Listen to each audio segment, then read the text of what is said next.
On this RAM 1500 with the 3.6 Pentastar, P0172 is a rich fuel system fault for fuel system 1/1. In plain terms, the PCM may be seeing the mixture richer than expected and may be pulling fuel correction to compensate. This kind of rich condition diagnostic matters because it can cause vehicle emissions to exceed 1.5 times any of the standards. The driver may notice a MIL, possible fuel smell, rough running, poor fuel economy, or the stop/start system may be disabled while the code is active. The broad fault areas can include fuel delivery or fuel quality, injector leakage, purge flow, restricted air or exhaust flow, MAP sensor input, EGR leakage, oxygen sensor wiring or sensor feedback, and in the final part of the path, the PCM itself. Start with the basic system checks and follow a structured diagnostic approach before getting deep into parts testing. Before testing, keep the monitor gates separate from the fault testing.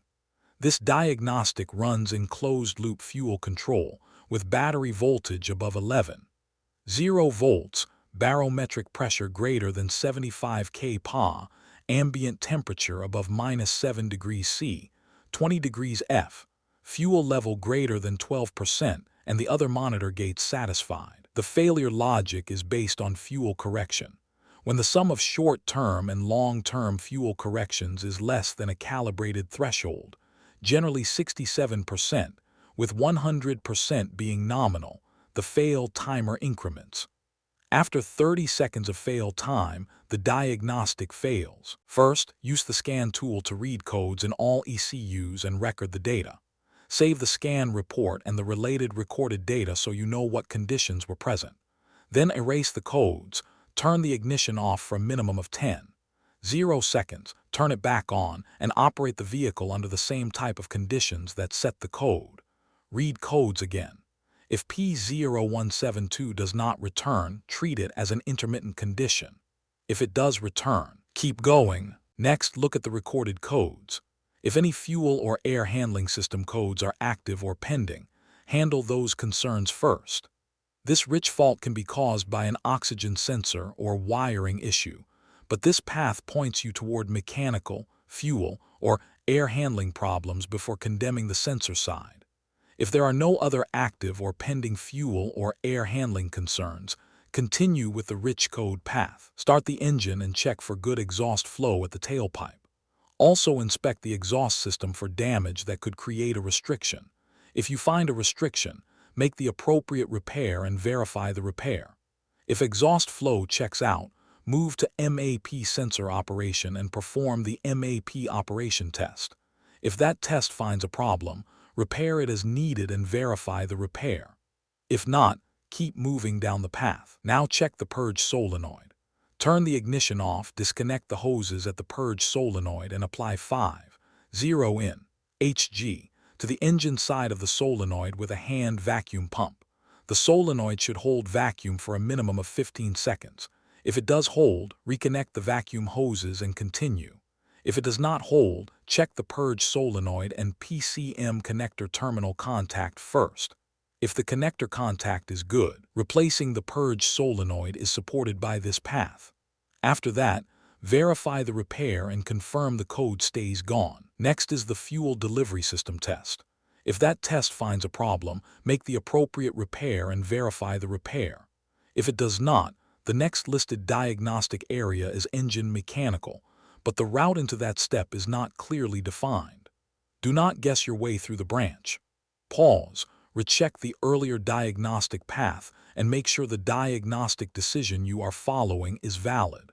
When engine mechanical checks are being evaluated, the concerns named here are intake restriction, valve timing, compression, fuel contamination, and suspected injector leakage or abnormal spray pattern. For a suspected injector issue, remove the fuel rail with the injectors intact. Energize the fuel pump to maintain rail pressure. Check for leakage before actuating the suspect injector. Then actuate it with the scan tool and compare the spray pattern to the others. The next check is EGR operation.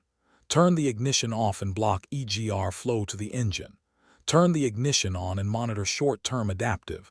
Then start the engine, let it idle, and monitor short-term adaptive for up to 5 minutes. If short-term adaptive increases with EGR flow blocked, replacing the EGR valve is supported by this path, followed by repair verification. If it does not increase, continue to the upstream oxygen sensor wiring check. Before going after the oxygen sensor circuit, remember the earlier caution. Poor engine performance, fuel, or air handling issues are more likely on this fault, so those concerns need to be addressed first. For the wiring test, disconnect the upstream oxygen sensor connector and the PCM-C2 connector. Do not probe the PCM harness connector directly. Probing it can damage the PCM terminals and create a poor terminal-to-pin connection. Use the GPEC diagnostic adapter 10436 when a PCM terminal has to be accessed. Check the upstream oxygen sensor circuits for a short to ground and for an open or high resistance between the oxygen sensor connector and the PCM-C2 connector. If wiring problems are found, repair them and verify the repair.